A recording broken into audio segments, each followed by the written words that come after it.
춥고 매서운 바람에 취업 시장까지 불어오는 한파. 왜 나만 안 되는 걸까? 겨울밤을 수놓은 별들처럼 빛나는 예비 신입사원들에게 2019년 취업 성공의 길로 썰매를 끌어줄 취업 컨설팅계 넘버원 루돌프들이 크리스마스의 기적을 선사합니다. 기업이 놓친 원석 발굴을 위한 패자 부활전. 합격 기쁨의 종소리로 마음까지 따뜻하게 채워줄 한국직업방송에서 준비한 성공 취업을 위한 선물 한 보따리. 잡정보센터 겨울방학 특집 왜 떨어졌나 시즌5 지금 시작합니다.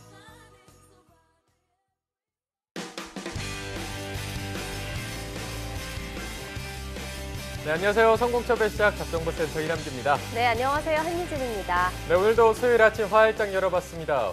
오늘 보시는 분들이 왜 이렇게 저희가 기분이 좋아 보이나 싶을 수도 있는데 사실 오늘 굉장히 또 좋은 소식이 하나 들어와서 여러분께 좀 전해드리겠습니다. 네. 바로 지난주에 왜 떨어졌나 시즌5의 주인공이었던 최재면 학생이 저희 잡정보센터를 방문을 하셔서 많은 상담을 받아갔는데 역대 단기간으로 또 합격 소식을 전해주셨습니다. 네.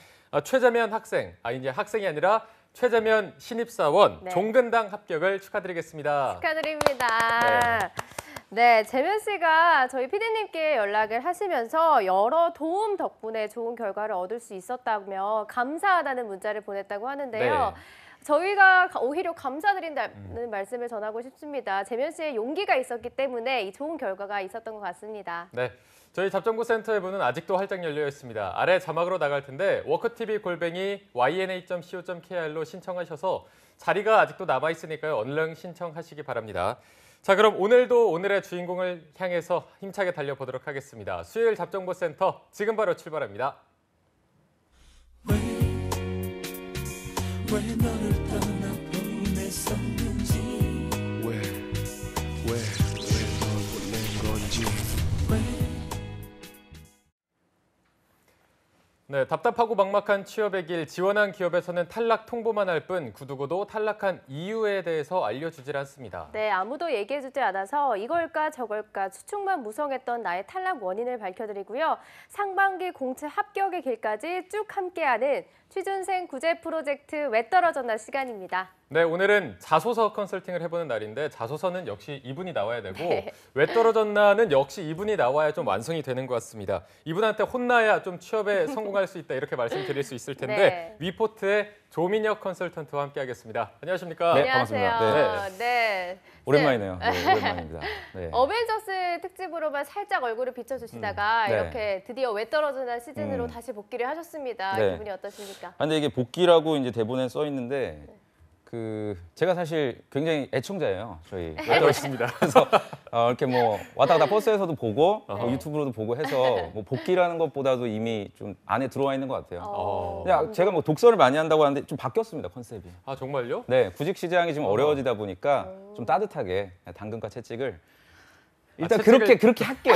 컨셉을 그렇게 일단 말은 그렇게 해야 여러분들이 좀 너무 겁내시더라고요. 아, 정말요? 이렇게 지나가다가 학생들이 이렇게 마주치면 피하고 좀 그런 게 있어서 맞아요. 민혁 가급적 좀 무서워요. 뭐가 이런 거요? 이런 거요. 이게 무서워요? 아, 무섭죠. 따뜻하게 저희가 하도록 따뜻하게. 하겠습니다. 따뜻하게 해주세요. 알겠습니다. 네. 자, 그러면 이번 왜 떨어졌나 시즌에서 민혁쌤의 첫 번째 컨설팅을 받게 될 행운의 주인공을 또 모셔보도록 하겠습니다. 윤원홍 학생 모셔보겠습니다. 안녕하세요. 안녕하세요. 네. 네. 원훈 학생 어제가 면접이었고 오늘이 좀 특이하게 자소서 컨설팅을 진행하게 될 텐데요. 네. 민혁 쌤에게 오늘 채찍과 당근과 채찍을 얻기 전에 혹시 자소서를 쓰면서 좀 어려웠던 점이 있다 하는 게 있다면 어떤 게 있을까요?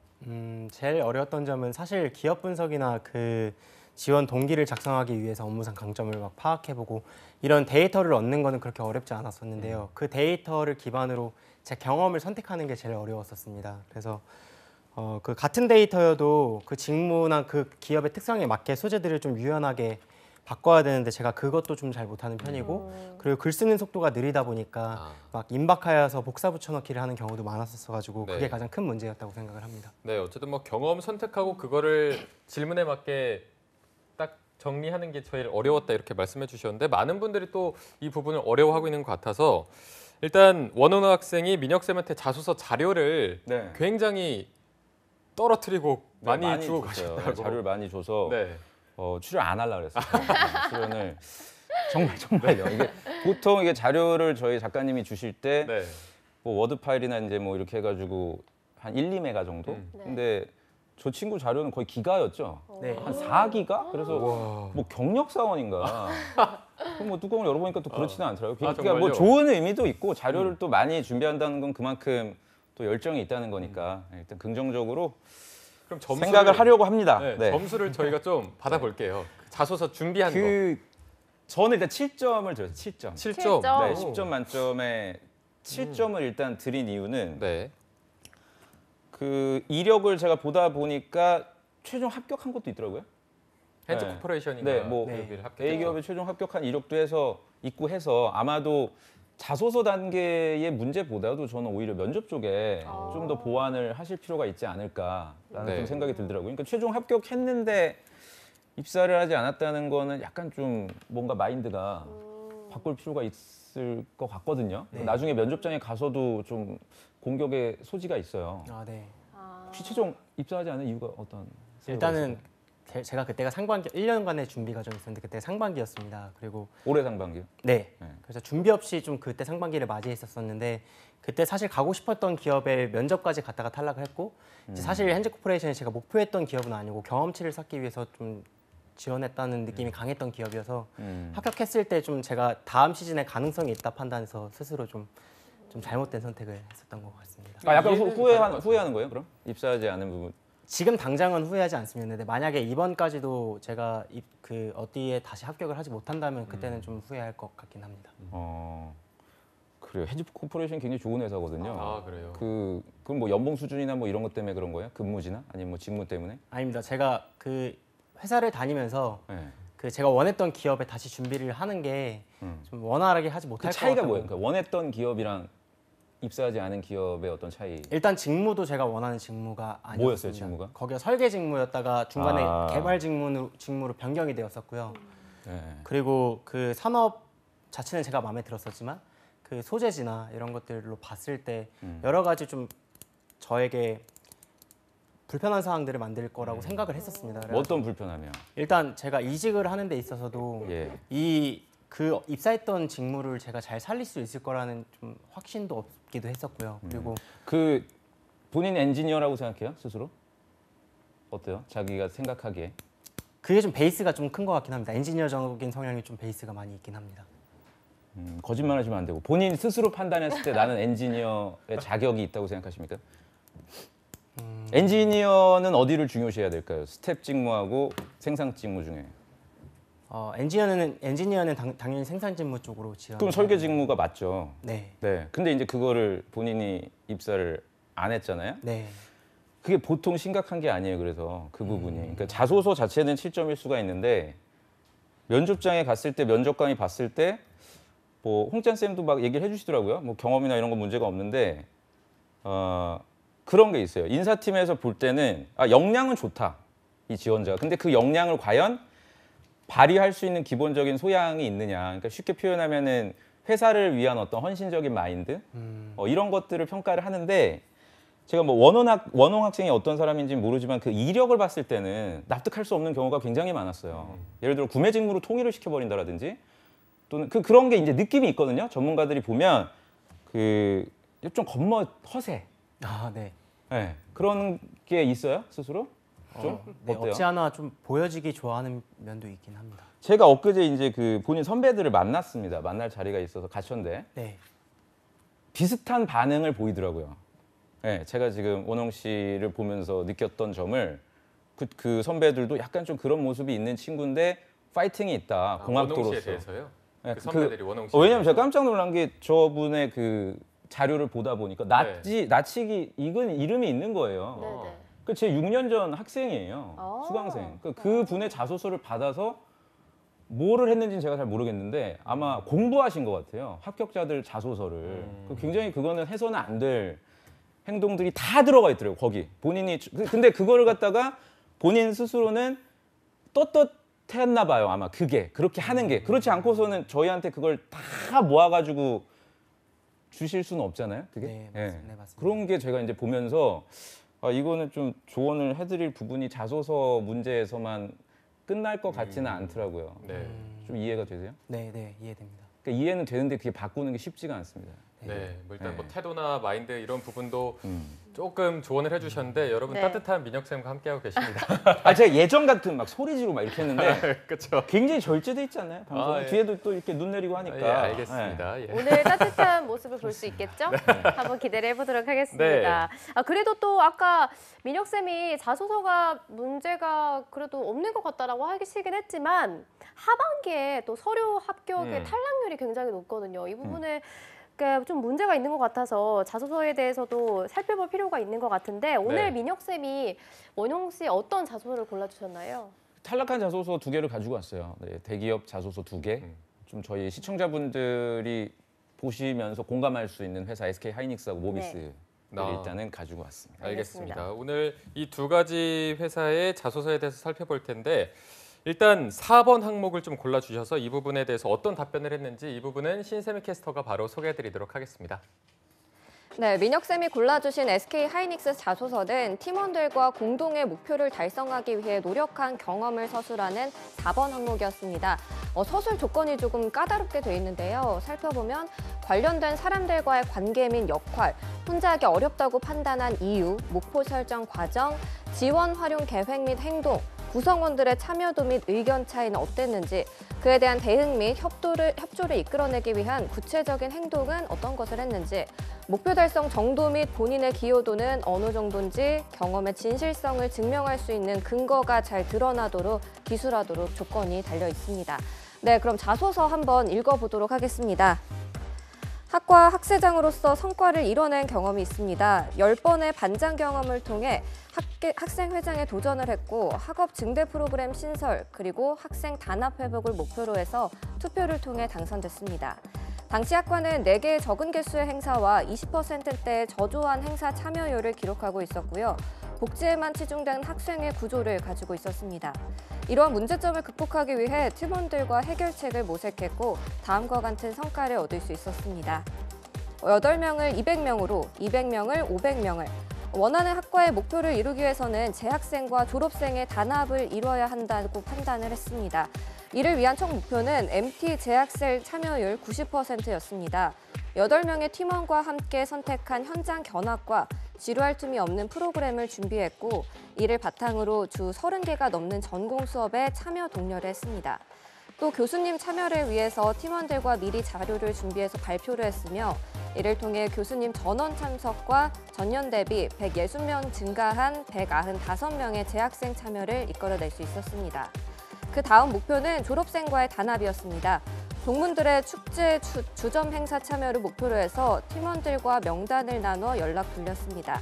현재 상황과 앞으로의 계획을 설명해 선배들의 관심을 얻을 수 있었고 500명이 넘는 동문들과 우호 관계를 약속할 수 있었습니다.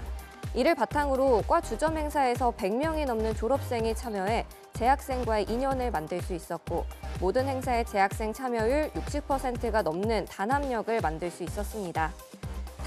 단합은 추진력을, 단합력을 바탕으로 학생의 진행 사업의 추진력을 얻을 수 있었습니다. 계획하던 전공그룹 스터디와 멘토멘티 장학 프로그램은 재학생과 졸업생, 그리고 교수님들의 적극적인 지지를 바탕으로 성공적으로 신설할 수 있었습니다. 이를 통해 팀워크 능력은 SK 하이닉스 일원으로서 효율 증대를 이끌어낼 수 있을 것이라고 확신하고 있습니다. 네, 이렇게 학생회장으로 활동하면서 어떤 노력을 했는지 그리고 어떤 점을 얻을 수 있었는지 하면서 자신의 장점을 조금 어필을 했는데요. 이 자소서에 어떤 점이 부족했는지 대비를 어떻게 해야 될지 민혁쌤과 함께 살펴보도록 하겠습니다. 네, SK 하이닉스 자소서 답변을 한번 살펴봤는데 학생회장을 조금 내세운 것 같습니다. 원홍 씨가 뭐 시작부터 의도치 않게 좀 혼나면서 시작해서 약간 조금 정신이 없을 수도 있겠지만 학생회장이라는 이 소재를 선택한 이유가 따로 있을까요?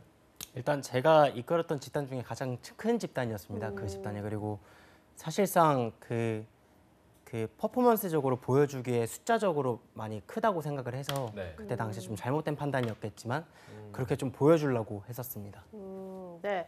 그러면은 민혁 쌤이 보시기에 이 많은 경험 중에서 학생회장을 선택한 게 옳은 선택이었는지도 궁금한데 먼저 자소서를 10점 만점에 몇 점으로 평가를 하시는지. 최하 3점으로 했어요. 제가 최하 뭐 3점에서 10점으로 했을 때 네. 5점. 5점. 네, 5점을 일단 제가 부여를 했고요. 네. 그러니까 기본적으로 자소서를 좀 잘 쓰기 위한 노력을 했다는 점에서 뭐 단락 구분이라든지 뭐 가독성을 높이기 위한 표현들, 뭐 정량화 이런 점은 그래도 포함이 돼 있어서 네. 한 5점 정도를 일단은 드렸고요. 네. 아까 전에 이제 원호 학생 같은 경우에는 본인의 어떤 리더십을 좀 보여주기 위해서 이제 이 경험을 선택했다고 하는데 이제 그런 게 있어요. 그러니까 자기소개서라는 게 굉장히 솔직한 글이에요. 자기소개서는 그러니까 글쓰기를 내가 좀 못하더라도 그러니까 뭐 주술 관계라든지 뭐 표현이라든지 여기도 지금 아까 오타가 있더라고요. 뒤에 보면 뭐 일원으로 서잖아요. 두 분이 뭐 전문가시니까 일원으로 써는 이제 수단이고 그러니까 그런 게 있더라도 오타가 있더라도 느낌을 쭉 봤을 때 이 지원자가 정말 고민을 많이 했구나. 이 자소서 항목에 대한 고민을 많이 했구나. 보면 4번 항목이 지금 혼자 하기 어려운 일을 물어봤는데 네. 과연 이게 혼자 하기 어려운 일에 대한 고민을 했는지 아니면 스스로 느끼기에 나는 이런 경험이 굉장히 중요하니까 그냥 쓴 건지 이런 것들을 이제는 사람이 평가를 가급적 안 하고요. SK 같은 경우에는 이제 그 AI가 도입이 돼서 평가를 하고 그러면 이제 AI가 이제 주로 처음에 키워드 형태로 평가를 할 거예요. 근데 그 어디에도 공학도로서의 키워드가 지금 잡히지를 않고 있거든요. 오히려 뭐 학생 회장, 불필요한 멘토 멘티 뭐 이런 것들 어떤 사람과의 관계도 지금 보면 어떤 갈등 관계에 있는 사람도 뭐 드러나지 않고 그러니까 밋밋하게 이제 자소서가 흘러가게 되겠죠. 네. 말씀하신 대로 이게 공대생의 자소서라는 느낌이 거의 없는 것 같아서 마지막에 그냥 이를 통해 얻은 팀워크 능력은 뭐 SK 하이닉스 일원으로서 뭐 효율 증대를 이끌어내겠다. 조금 요 한 문장만 얼렁뚱땅 나온 것 같아서 이 부분이 좀 아쉽거든요. 그러니까 이런 거 정확한 지적이신데 지금 보면은 비율을 봐도 천자거든요 이게. 네. 그럼 천자 중에서 상식적으로 봤을 때 저희 방송도 예를 들어서 제가 한 10시 35분까지 나올 텐데 제가 한 30분을 제 얘기를 막 한다고 생각해 보세요. 채널 세 분의 돌리겠죠? 얘기를 하나도 안 듣고 제가 그냥 제가 있었던 일 뭐 주말에 뭐 했고 뭐 어쨌고 저쨌고 30분간 막 얘기하다가 분위기 그냥 민망하니까 뭐 잘 지내세요? 뭐 이렇게 가면 당연히 소통에 실패하겠죠. 그러니까 내용을 떠나서 제가 아무리 30분 동안 뭐 좋은 얘기를 하더라도 지루할 수밖에 없단 말이에요. 그러면 상식적으로 봤을 때 천자를 갖다가 구성을 나의 얘기의 그 컨텐츠 비율과 회사에 대한 뭐 그게 직무가 됐던 뭐 인재상이 됐든 그 비율을 갖다가 먼저 조율을 갖다가 뭐 그림으로 따지면 이걸 밑그림을 그렸어야 돼요. 뭐 그게 6대 4, 뭐 내 얘기 600에 뭐 회사 얘기 400 또는 뭐 700, 300 뭐 이걸 먼저 그렸어야 되는데 그걸 안 그리는 거죠. 그럼 제가 이제 이렇게 조언을 드리면 시청자분들은 지금 이거 막 적겠죠? 그럼 항목의 비율을 나눠서 6대 한다. 4. 안 된다는 얘기예요. 왜? 아까 우리가 처음에 얘기했던 것 때문에 그래요. 제가 아까 전에 얘기했잖아요. 엔지니어로서의 기본적인 소양이 내가 뒷받침이 안 되면 조사하기 싫거든요. 회사에 대해서 딱히. 그냥 내 얘기, 내 경험만 굉장히 중요하기 때문에 SK 자소서 항목 몇 개입니까? 4개였습니다. 4개죠. 많아요, 적어요. 많습니다. 그러니까 저렇게 되면 떨어진다는 얘기예요. 4개의 경험이 많다고 생각하니까. 4가지 경험이 많다고 생각해요? 경험이 4개 쓰라는 게? 아니요, 그거는 안 많았습니다. 천자가 4개인 게 좀 많았어요. 사천자 쓰는 게 많아요? 내가 정말 가고 싶은 회사를 만나는 첫 번째 만나는 이 자리에 뭐 직접 만나는 건 아니지만 서류상으로 만나는 이 자리가 사천자가 굉장히 많게 느껴졌던 거예요. 본인한테는 그게 상당히. 그러다 보니까 많으니까 내가 굳이 4번 항목에 뭐 공학도로서 뭐 캡스톤 얘기하더라고요. 홍기찬 선생님이 좋은 경험이라고. 그럼 기찬이가 생각했을 때 좋은 경험인 거고 내가 판단했을 때는 다른 모습도 좀 보여줘야 되겠다 라는 생각이 드는 거예요. 소위 좀 잡생각이. 4개도 부족하거든요. SK 같은 경우에 기타 다른 경험이 있으면 또 쓰라고 하죠. 각 항목마다. 네. 그럼 총 8개예요.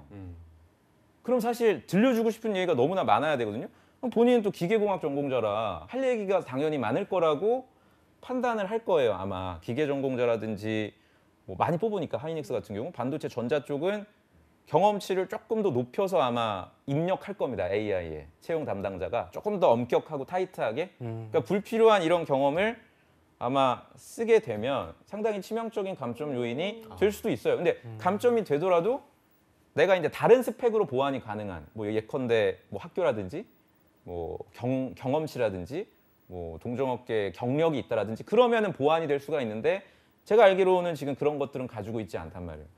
그 결론적으로 본인이 어필해야 되는 거는 공학도로서의 강점이고 그럼 그 공학도로서의 강점은 수업을 통해 학습했던 부분도 있지만 결국에는 내가 현장 쪽에 가서 커리어를 만들어야 된다는 거에 대해서 자기가 확실한 직업적 소명의식을 갖고 있어야 돼요. 그러니까 제 얘기를 지금 듣고서 오늘 세 번째죠, 컨설팅. 네. 그 세 번째 컨설팅을 듣고서 바뀌게 되면 안 돼요. 제가 지금 이렇게 얘기를 하니까 아 그럼 오늘 야단 맞았으니까 이제 오늘 바뀌어야지. 그게 그렇게 쉽지가 않아요. 하루아침에 바뀔 수 있는 것도 아니고. 그리고 이제 면접을 지금 가려면은 뭐 내년 한 4월, 5월쯤이잖아요. 그럼 앞으로 한 100일 이후인데 오늘과 같은 이 생각과 정신 상태로 계속 아 그래도 나는 좀 멋있는 직무, 뭔가 본사에서 근무할 수 있는 이런 직무, 현장보다는 연구개발 뭐 이런 쪽으로 사고를 하잖아요. 그럼 다시 새롭게 시작해야 될. 그러니까 결론적으로 공대생들 같은 경우에는 그럼 아예 처음부터 결정하셔야 돼요. 나는 기계공학 전공자지만 뭐 아예 기계 전공을 살리지 않고 새롭게 완전 탈전공해서 다른 분야로 가겠다. 뭐 은행권을 간다라든지 뭐 아까 전에 언급하셨던 그런 제약 영업을 한다라든지 실제로 그렇게 커리어를 만든 사람이 있거든요.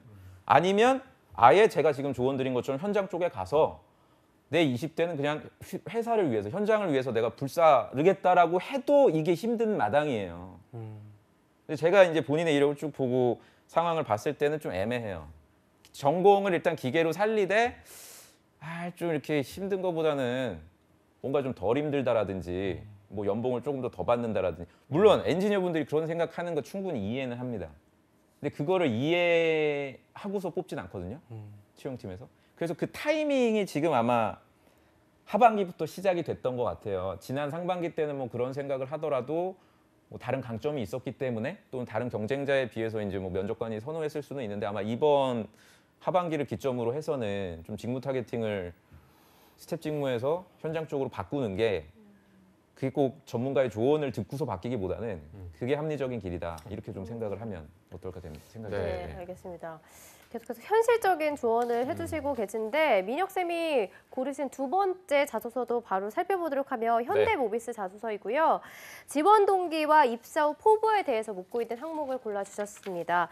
원홍 씨가 어떻게 답변을 했는지 이 부분은 원홍 씨가 직접 읽어주시면 좋을 것 같습니다. 일단 그 문제는 현대모비스에 지원하게 된 이유와 그리고 입사하게 된다면 달성하고자 하는 목표에 대해서 구체적으로 기술을 하라는 그 질문이었고요. 네. 제 답변은 저에게 매일 보는 자동차 매체들과 5대의 자동차 소유 그리고 자동차 공학을 전공하여 개발에 도전하고 미국 자동차 영업 인턴까지 제 인생은 자동차와 지독한 사랑에 빠져 있습니다. 저에게 현대모비스랑 너무 사랑하는 자동차 생태계 속에서 자부심을 갖게 하고 깊은 뜻을 하고 싶은 뜻을 펼칠 수 있다는 꿈의 직장입니다. 그리고 대제목을 체계적인 계획과 결과로 말하는 인재 해가지고 그 입사 연도에 따라서 분류를 했고요. 입사 1년 차는 그 시간을 분단위로 나눠서 사용하여 구매 프로세스의 과정을 빠르게 익히겠습니다. 또한 이례적인 속도로 발전하는 전동차 산업에 대해 중장기적이고 창의적인 전략가의 자질을 갖추겠습니다. 1년 후 끊임없이 무역 회계 지식을 공부하여 책임 부분의 모든 부품에 대한 정확한 원가 단위 분석과 정확한 수요 함수 작성 그리고 국가 특성에 따른 원가 전략과 환율 연동제 사용 등의 능력을 갖추어 올바른 QCD 실현 능력에 기반을 닦겠습니다. 네. 5년 후 KPM 자격증과 전자제어 석사학위를 취득해 산업과 직무에 대한 전문성을 확고히 하겠습니다. 또한 공학 능력과 통찰력, 협상과 협력 관리 능력과 트렌드 리딩 능력을 바탕으로 이상적인 협력성 소싱을 대폭 확대하여 모비스가 다른 완성차 제조업체들과의 다양한 도전에 임할 수 있도록 시너지를 발휘하겠습니다. 10년 후 내부 분석 결과를 바탕으로 구매 매뉴얼에 준하는 교육 지침서를 제작하고 현대모비스 전사에 걸친 구매 기술력을 증진하겠습니다. 또한 현지화를 바탕으로 구매 경영을 실현하겠습니다. 라고 적었습니다. 한유진 캐스터 왜 계속 이렇게 미소를? 원홍 씨 괜찮으신 거죠? 괜찮으신 거죠 지금? 어떤 게? 지금 멘탈 잘 잡고 계신 거죠? 살짝 흔들렸어요. 살짝 조금 혼이 나간 것 같아서. 네. 아 근데 약간 의외예요? 이런 저의 어떤 컨설팅이 사랑의 매가? 사랑의 네. 근데 이런 좀- 본인의 어떤 이런 문제점 아닌 문제점의 인지를 좀 못했었나요? 처음이시죠 이렇게 말씀해 주시는 분이. 그렇죠. 내면적으로 깊게 파고들어서 무언가를 이렇게 지적해 주는 게 제가 처음 받는 지적. 네, 얘기도 하죠. 내일도 제가 나오는 걸 내일 더 심하게 하려고 제가 사실 오늘 아, 문제는 없습니다. 저는 계속 연락이 오더라고요. 그 PD가 예. 형님 잘 살아십시오. 알았다. 아니 오늘은 그래도 살살인데. 네, 살살인데. 민혁 쌤이 전혀 애정이 없으시면 아예 코칭을 안 해주시기 없어요. 때문에 네, 이게 없는데. 네, 이 점을 꼭 기억해 주시면 좋을 것 같습니다. 저는 네. 무조건 좋습니다. 네. 알겠습니다. 아 근데 그게 맞아요. 제가 본 게 조금 어때요? 제가 방금 전에 그 얘기를 듣고 네. 혼자 그거를 좀 생각을 해봤거든요. 제가 객관적으로 좀 보면서, 네 맞는 것 같아요. 없지 않아. 그게 남들의 눈에도 보이고 제 눈에도 이제 보이기 좀 보이더라고요. 그게 봤을 때. 좀 약간 멋있게 살고 싶어요. 그러니까 제가 나름대로 스페인에서 걸을 때 제가 나름대로 어떻게 살겠다라는 걸 좀 많이 이렇게 딱 그거 잡았었어요. 그만 얘기해요, 산티아고. 네. 제발. 네, 그것 좀 도움이 안 됩니다 본인한테. 네네네. 네. 제가 예를 들어서 포스코에 있었던 해외 영업 얘기 여기서 하면 얼마나 싸 보여요. 그렇지 않아요? 지금 본인하고 저하고 할 얘기가 인사 쪽 경험에 대한 걸 기반으로 얘기를 해야 되는데 제가 해외 영업 인도 쪽하고 거래했거든요. 거기서 뭐 인도 출장 갔더니 걔네들은 손으로 카레를 먹더라. 뭐 차가 역주행해 오더라. 난 문화적 충격이었다. 이런 얘기를 갖다가 제가 지금 윤원홍 씨랑 하면 되게 싸 보이지 않겠어요? 뭔가 전문가에 대한 신뢰가 생겨요 저한테? 다른 분야 얘기라서 확실히 전혀 상관이. 그러니까 마찬가지예요 사실. 지금 제가 느끼는 게 어떤 엔지니어적인 모습이 명확하게 자소서라든지 뭐 여러 가지 형태로 느껴졌었어야 되는데 그게 좀 많이 부족한 타입이에요. 근데 이게 정말 어떻게 보면 지금 당장은 눈에 안 보이지만 1차 면접까지는 합격할 수 있어요. 또는 뭐 인적성까지. 근데 최종 면접 때 가면은 임원들이 굉장히 보수적이잖아요. 네. 그러니까 보수적이라는 게 뭐 소위 뭐 이렇게 어떤 위계 질서가 있고 뭐 소위 꼰대 같고 이런 게 아니라 특히 이공계생들 같은 경우에는 일단 채용을 하면 문과생들에 비해서 훨씬 책임감이 높은 업무를 시켜요. 공장에 바로 투입이 돼서 바로 관리를 한다라든지 아니면 뭐 당장은 아니더라도 내가 담당한 설비에 대해서 뭐 교대 근무를 시킨다라든지 그래서 정말 책임감 있는 일을 해야 되는데 뭐 속된 말로 자꾸 딴 생각하는 모습 보이고 본인이잖아요. 지금 딱 보면은 네. 이 자소서 주신 그 어디에도 이게 뭐 모비스 자소서인지도 잘 모르겠고 조사는 꽤 많이 했어요. 제가 보니까 정말 조사는 많이 했어. 뭐 자격증이다 뭐다 뭐 했는데 대학원에 보통 진학을 할 때 SOP라는 걸 작성을 해요. 스테이트 오브 펄포스라고 그래서 교수님한테 내가 학업 계획서 저 이렇게 공부하겠습니다. 네. 저 그건 줄 알았어요 지금. 네, 저는 이런 식으로 직무에서 학습하겠습니다. 그러니까 이 심리를 갖다가 이렇게 뜯어 보면 제가 윤원홍 씨를 만나기 전에 이걸 딱 봤을 때 이 지원자의 머릿속에는 좀 권리와 의무 중에서 권리 쪽에 좀 초점을 두고 있구나. 네? 내가 회사에 들어갔을 때 좀 뽑아 먹을 수 있는 뭔가 혜택이나 네, 그런 부분들. 근데 반대여야 돼요. 특히 엔지니어는 뭐 모든 직무가 마찬가지지만 특히 엔지니어 분들은 솔루션을 제공해야 되는 직무잖아요. 네. 솔루션을 만들어 놓으면 그거를 갖다가 이제 영업 관리자들이 고객들 만나면서 판매하는 거고. 그럼 솔루션을 만든다는 게 현재 상황에 대해서 내가 의심을 해야 돼요, 의심하지 않아야 돼요. 의심해야 돼요. 의심해야 된단 말이죠. 그러니까 내가 좀 비판적 사고가 있어야 되는데 네. 그 어디에도 사실은 비판적으로 사고하려는 태도가 뭐 거의 느껴지지를 않더라고요. 그래서 저는 전체적으로 점수를 뭐 앞에 항목과도 동일하긴 하나 5점 정도. 5점 정도. 그러니까 얘도 무의미한 5점 내용. 정도. 그리고 이거 보면요. 네. 이것도 아마 AI가 걸러냈을 가능성이 있는 게 자 보세요. 이게 뭐 아까 전에 달달달 떨면서 읽었는데 총 문장이 7개인데 10개군요. 9개인가 그런데 지금 7문장이 전부 미래형으로 끝납니다. 네. 그거 알고 계셨나요, 본인이? 아니요. 인지 못했어요. 그게 사고의 흐름이에요. 그러니까 무의식적으로 다짐만 나열하는 거예요. 뭐 이거 하겠다. 저 보세요. 하겠다. 지금 보시면 화면 잠깐 띄워줘 보세요. 아까 자소서 혹시 있을지 모르겠는데 익히겠습니다. 갖추겠습니다. 뭐 닫겠습니다. 하겠습니다. 발휘하겠습니다. 그러네요. 또 증진하겠습니다. 실현하겠습니다. 실현하겠습니다. 그러니까 온통 그러니까 내용을 떠나서 이거 보면 이게 뭔가 뭐 예를 들어서 하겠다고 했으면 이례적인 속도로 발전하는 전동차 산업에 대해 중장기적인 창의적인 전략가의 자질을 갖추겠습니다. 왜? 왜 이런 생각을 했는지에 대한 어떤 사고의 흐름, 이런 목표를 뭐 도달하기까지의 나의 비판적 사고, 그게 아마 1번 항목에서 원하는 현대모비스를 지원한 이유에 해당이 될 텐데 아마 그런 여유가 없었을 것 같습니다. 제가 볼 땐 일단 본인이 앞에 언급한 것처럼 뭐 자동차 생태계의 뭐 최고의, 이게 얼마나 오그라드는지, 뭐 지독한 사랑에 왜 빠집니까? 현대모비스 지금 갈수록 어려운 상황인데 업계가 이걸 누가 믿겠냐는 얘기예요. 예전처럼 뭐 2014년, 15년처럼 정점을 찍을 때야 뭐 이렇게 실무자들 보면서 그렇지 우리 회사가 잘 나가긴 하지 뭐 이럴 수 있는데 지금 가뜩이나 지금 보셨어요? 최근에 기사 임원 인사 난 거 현대자동차 그룹? 네. 지금 임원분들 집에 다 가셨어요. 5명 중 2명인가 1명꼴로 아예 지금 회사 내부적으로 요거 좀 있다고 하더라고요. 네. 이남규 아나운서가 얘기한 겁니다. 제가 한 게 아니라. 그런 소위 지금 업계가 너무 힘든 상황인데 이런 얘기를 해주면 이거는 좀 불쾌할 수도 있죠. 실무자들이 봤을 때 얘 너무 모른다 업종을. 그냥 너무 학생 같구나. 예. 그리고 좀 마이너긴 하지만 자기소개서에는 기본적으로 저라는 표현을 쓰는 게 아니거든요. 주체가 당연히 나기 때문에. 그러니까 첫 번째 문단도 저에게 현대모비스란 뭐 이런 거는 상당히 불필요한 단락이 아니었겠나라는 생각이 좀 듭니다. 네. 그리고 원홍 씨가 뭐 자소서를 작성하다 보니까 복붙도 하게 되는 경우도 있다라고 하셨는데 네. 민혁 쌤이 보시기에 아무래도 지원자들이 뭐 50개, 100개 이상 적는 분들도 있을 거 아니에요. 네. 이런 경우에는 복붙을 할 수밖에 없을 것 같은데. 저희 방송이 지금 한 680회 되나요? 아마 그 정도 될 텐데 제가 한 얘기가 다르지 않아요. 지금 2년 전 거 보세요. 저도 복붙하면서 방송해요. 네, 근데 저도요. 근데 보면은 조회수 많이 나오거든요. 저도. 그러니까 무슨 말이냐면 내가 영혼을 갖고 정말 고민을 하는 복붙은 상관이 없습니다. 근데 이런 식으로 지금 무의미한 다짐, 물론 뭐 개인적으로 고민 많이 했을 거라고 생각해요. 조사하고 하는 거. 근데 원하는 방향의 고민이 아닌 상태에서 이제 복붙을 하면 뭐 이제 두 분도 거의 전문가시잖아요. 이렇게 보면은 좀 알잖아요. 이거 좀 위험하다라든지 이거 잘 썼네. 네, 전문가가 아닌데도 아는 마당에 인사팀에서는 정말 수백 장의 자소서를 보기 때문에 보면 딱 알겠네. 딱 보면은 그냥 적당하게 고민했구나.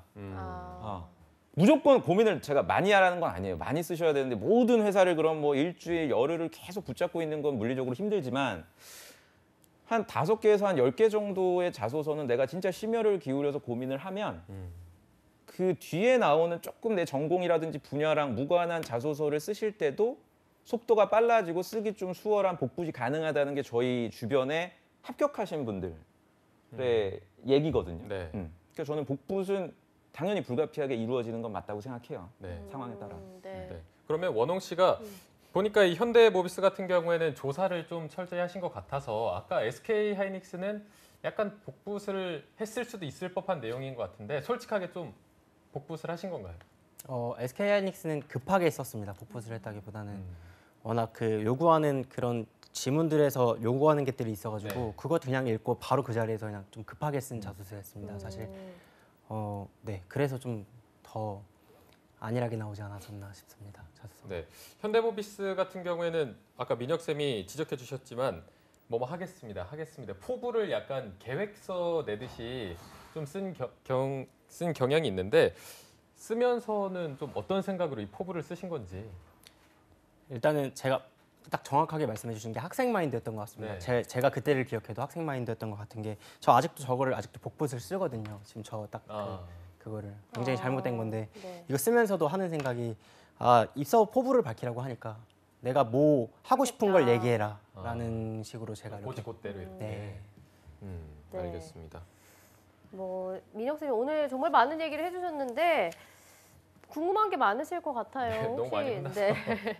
민혁 쌤이 지금 이 자리에 계시니까 뭐 궁금한 게 있으시다면 자유롭게 물어보셔도 될 것 같습니다. 자소서뿐만 아니라 뭐 다른 부분에서도 네네. 좀 고쳐야 될 거나 내가 부족한 거 어떤 식으로 나아가야 나아가야 될지 할지. 궁금한 거 다 물어보시면 되겠습니다.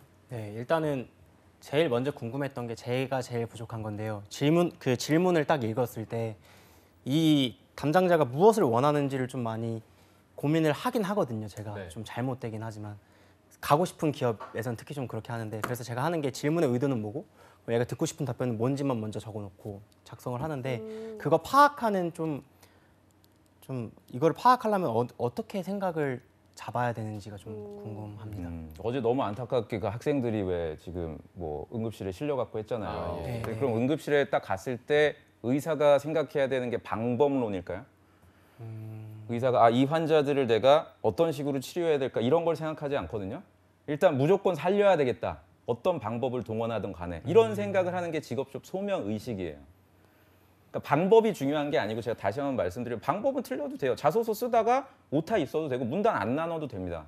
근데 적어도 이 흐름을 쭉 봤을 때 제가 계속 강조드리는 그런 현장에 가서 힘든 일을 자발적으로 내가 할 수 있는 사람인지 아니면 그냥 조직 분위기상 내가 신입이고 막내니까 떠밀려서 그냥 해야 되는 거라고 그냥 죽을 상을 쓰면서 하는 사람인지 그 차이예요.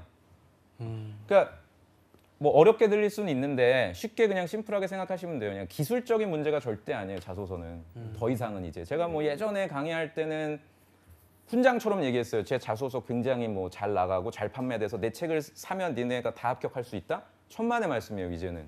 네. 그런 것들을 다 걸러낼 수 있는 기술들도 많이 도입이 되고 인적성 시험도 까다로워지는 것이 그런 소명의식에 대한 점검을 굉장히 원하고 있거든요. 그러니까 너무 어렵게 저는 생각하지 말고 그냥 내가 어쨌든 기계 전공을 택했으면 가야 될 길이 이쪽이다. 근데 아무리 생각해도 나는 그쪽으로 가는 게 안 맞다. 그럼 다른 쪽으로 가는 게 좋아요. 그러니까 그거를 선택을 명확하게 지금 해주면 뭐 면접장에 가서 자네는 뭐 공백기가 있는데 왜 뭐 어쨌냐, 뭐 나이가 많은데 어떻게 했냐 그런 거 별로 개의치 않고 합격 충분히 할 수가 있습니다. 알겠습니다. 어쨌든 그러니까 아직까지는 뭐 지금 봤을 때 뭐 시간이 좀 걸리겠지만 그 현장에 대해서 또는 엔지니어 직무에 대한 절실함은 좀 부족해 보여요. 예를 들어서 제가 작년에 그때 나왔을 때 만났던 친구가 그때 숭실대학교 전기공학과였는데 지금 현대제철 합격해서 저희 왜 떨어졌나 시즌 2였나? 그분이 제가 만나진 않았는데 자소서를 보는 순간 너무 잘 쓴 거예요, 느낌이. 그때 제가 아마 9점 줬을 거예요. 사실 10점 주고 싶었는데 10점 주면 또 보시는 분들이 그것도 복붙하니까. 제가 그때 뭐 저희 제작진한테도 이거는 재방송으로 안 내보냈으면 좋겠다.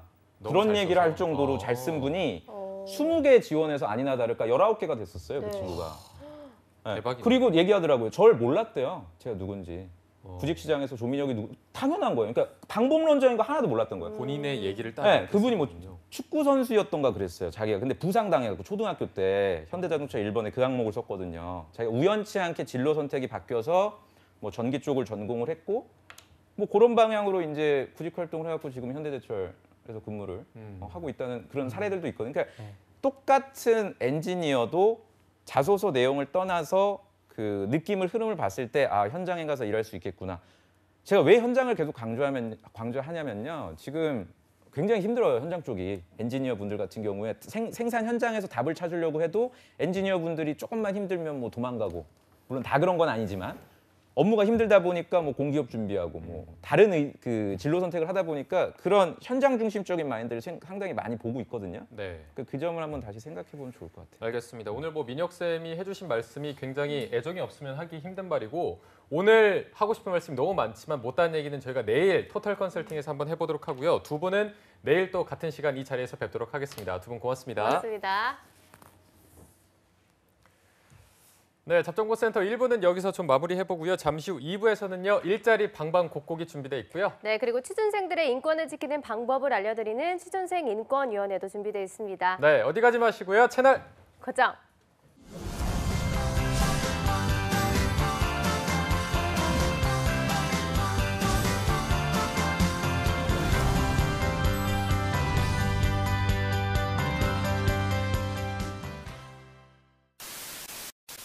바쁜 이 도심 속 난 오늘도 커리어우먼을 꿈꾼다.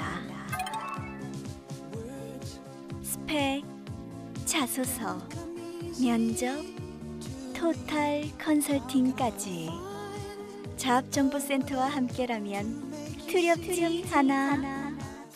최고의 컨설턴트와 함께 알아보는 내가 떨어진 이유와 상반기 공채 전략. 취준생 구제 프로젝트 왜 떨어졌나? 시즌 5. 많은 시청 바랍니다.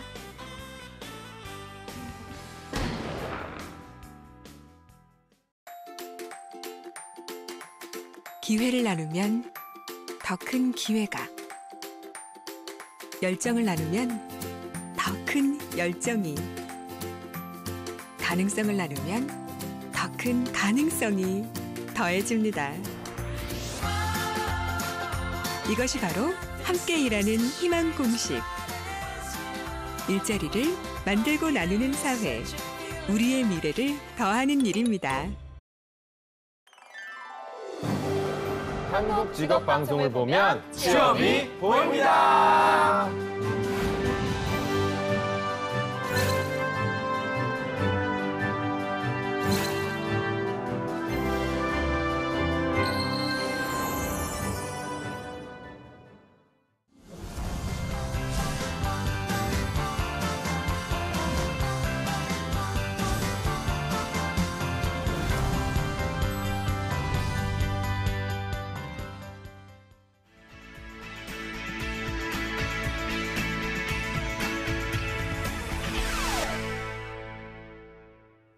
네, 매일매일 전국 각지의 생생한 채용 정보를 알아보는 일자리 방방곡곡. 오늘은 수원으로 먼저 가보겠습니다. 수원 고용센터의 이연자 주무관님 안녕하세요. 네, 안녕하세요. 수원고용복지플러스센터의 이연자입니다. 네, 오늘은 어떤 채용 소식 준비하셨나요? 네, 이번 주 소개해드릴 구인업체는 화성시 향남읍에 위치한 효동기계공업 주식회사입니다. 단조기 포모 등 금속 절삭기계를 제조하는 업체로 해외 영업직원 1명을 모집합니다. 직무 내용은 영업권의 신규 및 해외 영업을 관리하는 것으로 학력은 초대졸 이상, 경력은 1년 이상 지원 가능합니다. 영업해야 상 수준의 구직자를 우대하며 기숙사를 제공한다고 합니다. 주 5일 근무로 급여는 연 3천만 원에서 4천만 원이며 면접 시 급여 협의 가능합니다. 접수 마감일은 1월 12일까지이니 관심 있으신 구직자분들은 워크넷 구인 정보를 확인하여 이력서와 자기소개서를 준비해 지원하시기 바랍니다. 네, 1년 이상 경력의 해외 영업 직원 1명을 채용하고 있습니다. 관심 있는 구직자 여러분들의 많은 지원 바라겠습니다. 주무관님 바로 다음 소식도 알려주시죠. 두 번째 전해드릴 소식은 다양한 프로그램 소식을 준비했습니다. 단기 취업상담 프로그램으로 12월 20일 목요일에는 직업 가치관과 의사결정에 대한 이해를 돕는 취업 목표 정하기라는 주제로 진행을 하며 12월 21일 금요일에는 나의 특성을 이해하고 강점을 작성하는 나를 이해하기라는 주제로 오후 2시부터 5시까지 진행될 예정입니다.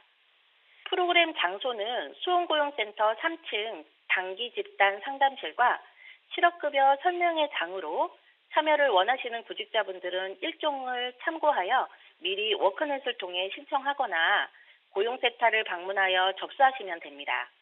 프로그램과 관련된 문의사항은 국번 없이 1350으로 연락해 주시기 바랍니다. 네, 구직자 여러분들을 위해서 다양한 취업 프로그램을 준비했다고 합니다. 구직자 여러분들의 많은 관심과 참여 바라겠습니다. 주무관님 오늘 소식 고맙습니다.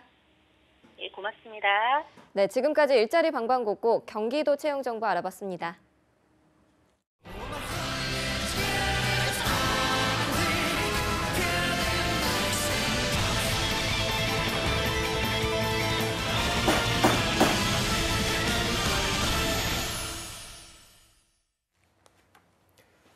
네, 국회에서 취업준비생의 인권을 위한 보호법 제정을 추진 중입니다. 이렇게 국회에서 취준생 인권 보호법을 위한 움직임이 있습니다. 네, 잡정보센터에서는 취준생들의 인권을 지키는 방법을 알려드리는 취준생 인권위원회가 있습니다. 네, 그동안 몰라서 넘어가고 또 취업시장의 약자라서 알면서도 넘어가야만 했던 그런 일들 많이 겪으셨을 텐데요. 오늘 이 코너를 통해서 조금이나마 자기 권리를 당당하게 외쳐보기를 바라보겠습니다. 네, 오늘 도움 말씀 주실 취준위원장이자 안방 대감 트러스트원 취업 컨설팅의 송진원 노무사님과 함께하겠습니다. 안녕하세요. 안녕하십니까. 네, 그리고 또 2부의 도우미 신세미 캐스터도 함께합니다. 어서 오십시오. 안녕하세요. 네. 자, 진원쌤 이제 다음 주면 크리스마스고 진원쌤은 이제 또 휴가, 보라카이 휴가가 더 다가오고 있는 것 같은데 맞습니다. 휴가를 가기 전에 난 가면은 이건 정말 꼭 해야겠다 이런 게 있잖아요. 진원쌤 또 그런 걸 계획을 하신 게 있나요? 없으신 것 같은데. 지금 막 생각하시는 것 같은. 네. 그러니까 이제 뭐 휴양지다 보니까 사실 네. 큰 생각 없이 네. 좀 비우려고 가는 것도 있는 것 같고 또 지금 제가 이제 강의랑 사업을 같이 병행하다 보니까 아무래도 가족, 지금 이제 와이프하고 보낼 시간이 많이 없어요. 그래서 같이 좀 시간을 그냥 보내는데 집중하는 걸로 네, 하려고 맞습니다. 합니다. 뭐 휴가라는 게 가서 이것저것 다 해야지 하는 휴가가 있고 가서 진짜 아무것도 생각하지 않고 네. 핸드폰도 다 꺼놓고 그런 편하게 쉬는 휴가가 있는데 맞아요. 신세미 캐스터가 힐링을 제대로 할 수 있는 방법 이런 거 추천 하나 해주시죠.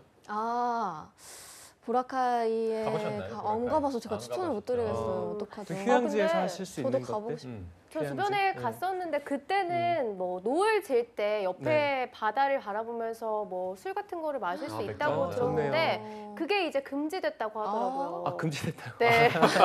그거 하려고 마음 먹고 그래서 있었는데. 만약 혹시 그걸 네. 기대하고 아하. 계셨다면 갔을 갔을 때 많이 네. 실망하실 것 같아서 제가 미리 알려드릴게요. 뭐 커피도 먹으면 안 되나? 뭐 커피는 되지 커피 않을까요? 커피. 그럼 요거를 빼고 신세미 캐스터가 추천 하나 해주실까요? 꼭 보라카이가 아니더라도. 보라카이가 아니더라도요. 근데 비우려고 가시는 건데 꼭 뭘 해야겠다 막 이런 마음을 가지면은 좀 힘드시지 않을까요? 뭐 하나 정도 뭐 파라세일링 이런 거 괜찮잖아요. 파라세일링이요? 네. 뭐 스노클링. 네,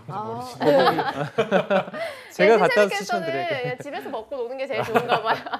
이번에 그렇게 해줘도 될 것 같습니다. 뭐 네. 휴양지 가서. 네. 잘 쉬고 오시기 바라고요. 그럼 오늘 준비하신 주제 들어보겠습니다. 네. 네, 오늘의 주제는 2018년 취준생 인권위원회 결산입니다. 사실 다음 주에 교원쌤이 마지막 출연 예정인데 저로서는 이번 연도 마지막 이제 출연이기 때문에 그러네요. 네, 저희 취준생 인권위원회가 2017년 11월에 처음 시작했어요. 그러니까 1년이 네. 넘었던 것입니다. 네네. 그동안 뭐 꾸준하게 이제 계속 사회적인 문제라든지 취준생들에게 도움될 만한 것들 알려주면서 여러 가지 이제 사건 사고들을 다루고 또 개선을 촉구했었는데요. 그래서 오늘은 이를 정리하면서 한 해를 되돌아보는 시간을 좀 가져볼까 합니다. 네, 좋습니다.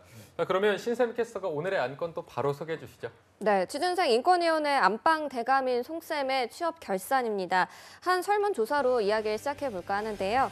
한 취업포털 사이트에서 인사 담당자 300명을 대상으로 2018년 채용시장 핫 이슈에 대해서 조사를 했습니다. 결과는 역시 이 주제입니다. 절대 빠져서는 안 되는 주제죠.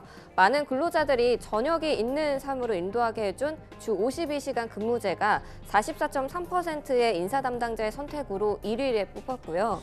또 이어서 2위는 33.3%로 최저임금 인상이 핫 이슈로 꼽혔습니다. 3위는 5.7%로 제조업 부진으로 인한 고용 하락, 4위는 4.3%로 블라인드 채용이, 5위는 3.3%로 탄력 근무제 확대, 이제 마지막으로 6위는 2.7%를 차지한 정부 주도 일자리 정책 확대로 꼽혔습니다. 송쌤과 함께 이번 설문조사를 보면서 내년을 준비하는 2019년 채용시장은 어떨지 함께 얘기를 해볼 시간을 가질까 하는데요. 따라서 오늘 취준생 인권위원회 안건으로는 2018년 취준생 인권위원회 결산 함께 짚어보자입니다. 네. 취준생 인권위원회의 결산이라니 정말 감회가 새로운 것 같습니다. 한 해가 어떻게 지나갔는지 모르겠는데요. 네. 송쌤과 함께 간단하게 하나씩 짚어보도록 하겠는데 첫 번째가 정말 저도 예상을 했지만 주 52시간 근무제예요, 송쌤. 네. 그래서 이거에 대해서도 계속 지금 뉴스에서도 찬반에 대한 토론도 많이 일어나고 있고 현재도 계도 기간이 이번 연도 말에 끝나거든요. 그래서 이게 과연 계도 기간이 끝나면 이제 처벌이 가능하게 되는데 과연 지금 벌써 이거 계도 기간을 끝내는 게 맞냐 이런 이제 이슈도 있게 됩니다. 네. 그러니까 결과적으로 기존의 주당 총 이제 그 68시간이던 법정 연장 근로 시간을 지금 52시간으로 단축하면서 결과적으로 정부는 일과 삶의 조화를 같이 이루자라는 이제 슬로건을 같이 실행을 하고 있는데 실제 이제 노동 효율성이라든지 여러 가지 부분에서 우리는 인적 노동을 통해서 뭔가 생산성을 증대하는 것들이 있다 보니까 충분히 이제 찬반이 있다고 생각이 드네요. 네. 그리고 아까 신세미 캐스터가 잠깐 언급해 주셨지만 저녁이 있는 삶이 생기게 한 게 바로 이 주 52시간 근무제인 그쵸. 것 같은데 그런데도 정부의 의도와는 다르게 기업 4곳 중에 한 곳은 아직도 초과 근무를 하고 있는 것으로 나타났습니다. 그쵸, 맞습니다. 이에 대해서 송쌤은 좀 어떻게 생각하시나요? 그러니까 사실 이제 계도 기간이라고 한다면 이게 지켜지지 않을 경우에 2년 이하의 징역 또는 2천만 원 이하의 벌금이 있는데 계도 기간 내에서는 그것을 이제 유예를 해준다는 것이거든요. 근데 네. 그 계도 기간이 지금 이번 연도 말에 끝나는데 사실 제가 오늘 이제 방금 스튜디오 오기 전에도 뉴스를 보니까 연장을 좀 할 계획이 있다고 지금 있어요. 그래서 이것에 대해서 조금 찬반이 있는 것 같고 개인적으로 봤을 때는 현재 우리나라의 신성장 동력으로 볼 수 있는 IT라든지 핀테크 이쪽에서는 지금 연말에 신사업 프로젝트가 엄청나게 많단 말이죠. 그래서 교보생명이라든지 KB그룹이라든지 이런 신사업 프로젝트가 연내에 완성이 될 경우 분명히 이제 우리는 개개인이 다 금융을 이용하고 있지 않습니까? 네. 분명히 우리 삶에도 긍정적인 변화를 이뤄낼 수 있는데 이게 이제 52시간이 도입되면은 아무래도 이 프로젝트가 늦게 되고 아무래도 그만큼 이제 공공성에서 조금 이제 저하가 되는 부분이 있단 말이죠. 그리고 이제 중소기업 같은 경우도 지금 52시간에 대해서 거진 무방비 대책이에요. 그러니까 걸리면은 다 징역형이 될 수도 있는 상황입니다. 되게 무거운 건이거든요. 네. 근데 조금 이른 감이 있습니다. 그래서 저 개인적인 생각은 탄력근무제라든지 또는 유예 기간을 조금만 더 늘려서 정말 안착할 수 있는 제도를 만드는 게 이제 우선순위라고 좀 볼 수 있겠습니다. 네, 알겠습니다. 그리고 또 두 번째로 꼽힌 주제는 최저임금 인상인데요. 네. 그간 대립도 참 상당했었는데 이 부분도 한번 정리를 해주시죠. 그렇죠. 이제 최저임금 같은 경우는 지금 이제 이번 연도에서 내년이 올라갈 때 10.9% 정도가 오르게 돼요. 8,350원까지 되는데 그게 이제 월로 치면은 한 180만 원 가까이 월급이 된다는 거죠. 사실 대기업에서는 충분히 지불 여력이 가능한데 중소기업, 소상공인 입장에서는 사장님의 월급보다 훨씬 더 이제 높아져 버리는 그러니까 지불이 안 되는 수준이 되게 높아질 수 있습니다. 그래서 좀 문제가 되는 것 같고 작년 같은 경우는 경력자 중심 채용과 블라인드 채용 이렇게 이제 채용과 관련한 이슈들이 주로 상위권에 있었는데 올해는 이제 52시간이라든지 최저임금 이런 것들이 있는 거 보면 아무래도 지금 진짜 우리 삶을 아우르는 뭔가 워라밸이라든지 또는 근무 시간이 장시간으로 인한 뭔가 노동의 피폐화 이런 것들이 분명히 사회적 이슈가 된 것 같긴 합니다. 그래서 이제 그 분명히 좀 최저임금은 부담이 좀 있는 상황이다라고 생각이 되고 당장 내년부터 이제 최저임금이 오르다 보니까 지금 많이 부담이 있는 상황이라고 볼 수 있겠습니다. 네, 진원 쌤이 어쨌든 취준위원장으로서 취준생을 가장 생각하는 어떤 자리에 계실 텐데 그쵸. 2018년 채용 시장은 네. 한 해 동안 어떻게 보셨나요? 이제 2018년은 제가 이제 좀 지나가다가 뉴스를 통해서 사자성어를 뽑아놓은 거를 좀 소개해드릴까 합니다. 네. 그래서 일단 직장인과 구직자, 자영업자를 대상으로 지금 가장 마음에 와닿는 또는 이제 가장 본인의 적합한 사자성어를 고르는 이제 뉴스가 있어서 제가 좀 소개를 드리려고 하는데요. 네. 직장인의 같은 경우는 다사다망이란 단어를 뽑았습니다. 다사다망이란 말 그대로 눈꽃뜰 새 없이 바빴다라는 것인데요. 네. 그러니까 결국 이제 지금 저성장기에 되돌아가면은 분명히 이제 일반 근로자들 할 것이 되게 많아져요. 왜냐하면 회사에서도 안 되는 것도 되게끔 해야 되는 것이 있으니까. 그래서 직장인분들은 분명히 워라밸을 강조하고 있지만 좀 많이 바빠셨을 것 같다는 생각이 들고요. 자영업자 같은 경우는 좀 많이 안타까운데요. 노이무공이라는 단어를 뽑았습니다. 노이무공. 네. 온갖 애를 썼지만 전혀 보람이 없었다. 그러니까 이제 열심히 하고 생존을 위해서 발버둥 쳤지만 사실은 남는 게 없는 정말 우리나라의 지금 경제 상황을 바로 이제 대변해 줄 수 있는 단어라고 볼 수 있겠는데요. 네. 그래서 이제 저희 취준생들은 어떤 걸 뽑았는지 같이 보자면 취준생분들은 이것도 되게 안타까운데 고목사회라는 이제 사자성어를 뽑았는데요. 고목사회는 아무런 의욕 없이 한 해를 보냈다는 뜻입니다. 네. 그래서 이게 지금 이제 취업이 안 되는 걸 넘어서 사실은 지금 공정한 판이 아니잖아요. 그래서 이번 연도에 가장 취업준비위원회에 저희서 가장 많이 다뤘던 것 중에 하나가 채용 비리건 또는 갑질. 이제 갑질에 대한 거. 그러니까 채용이 되지도 않고 사실 공정한 경쟁도 아니다 보니까 열심히 할 의욕 자체를 잃어버리는 거죠. 그래서 고목사회 어떻게 보면 우리 인생에서 가장 열정적이어야 될 20살 또는 이제 20대 청춘의 이런 단어를 뽑았다는 것은 정말 좀 한탄스럽지 않을 수 없겠습니다. 네, 그렇습니다. 송쌤의 2018년도 채용 시장에 대한 의견을 한번 들어봤는데 다가올 2019년도 채용 시장 전망에 대해서도 안 짚고 넘어갈 수 없을 것 같아서 송쌤은 어떻게 예상하시나요? 그래서 최저임금이 이제 어쨌든 간에 지금 오르게끔 돼 있고 산입 범위라든지 이런 것들은 세부적인 조정을 좀 가능할 것으로 보이는데요. 최저임금이 오른 것 자체로 봤을 때는 저는 취업준비생들에겐 불이익이 있겠다 좀 생각이 듭니다. 그 이유는 지금 취업준비생들이 힘들어하는 게 월급이 낮아서가 아니고 내가 채용할 자리가 없어서거든요. 근데 최저임금이 오르게 되면 당연히 반사 효과로 이제 채용에 대한 니즈는 많이 감소하게 될 것이고 2명이서 하던 업무를 1.5명 또는 1명이 하게끔 되니까 일자리가 줄어드는 효과가 분명히 있을 것입니다.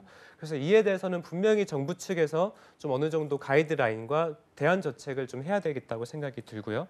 그 실제 지금 2019년에 대해서 예측하고 있는 것들 저희가 좀 조사를 해보면 네. 최저임금 방금 말씀드린 게 첫 번째 화두로 좀 들어갔었고 두 번째로 세 번째로는 52시간 근무제 방금 다뤘던 거 탄력 근무제 또는 채용 규모 축소 또는 정부 주도의 일자리 정책이 잘 이제 타당성이 있었는지에 대한 검토 또한 많은 이슈로 지금 있는 상황입니다.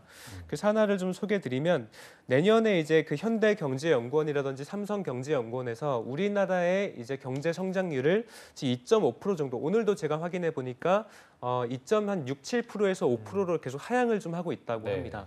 근데 지금 이게 어느 정도냐면은 IMF에 따르면 지금 중국이 저성장기에 좀 들었다 이런 이제 보고서를 썼다고 하는데 그 퍼센테이지가 6.2% 정도예요. 그러니까 중국이 6.2% 정도인데도 위기라고 좀 하는데 우리나라는 지금 거진 물가 상승률 정도만 따라가고 있는 수준이면 거진 지금 후퇴하고 있는 거나 마찬가지로 좀 볼 수 있거든요. 근데 이럴 경우에 당연히 이제 고용까지 충격이 있을 수밖에 없겠죠.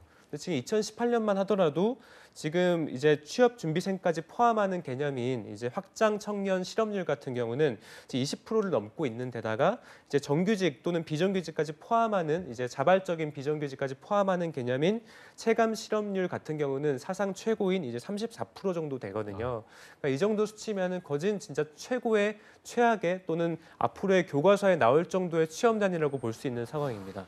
그래서 분명히 이제 정부에서는 이것들에 대해서 강력한 대책, 이제 채용에 대해서 또는 이 취업률에 대해서 분명한 대책이 좀 필요하다. 그런 2019년은 그런 한 해가 돼야 되겠다고 생각이 듭니다. 네, 저희가 2019년 채용 시장에 대해서 예상을 한번 해봤는데 마지막으로 2018년 채용 시장 총 결산에 대해서 마지막 한마디만 좀 짧게 들어보도록 하겠습니다. 네, 그래서 저희가 이제 많은 것들 다뤘어요. 그래서 이랜드 여러분들 자주 가시는 애슐리를 하고 있는 이랜드의 갑질 사태부터 뭐 4대 보험을 어떤 거 들어야 되는지 여러분들 인턴하시거나 아르바이트 할 때 또는 강원랜드의 채용 비리 또는 토익 주관사의 갑질 취업 스터디 고르는 법 또는 취업 학원들의 갑질 이런 것들 많이 다뤄봤거든요.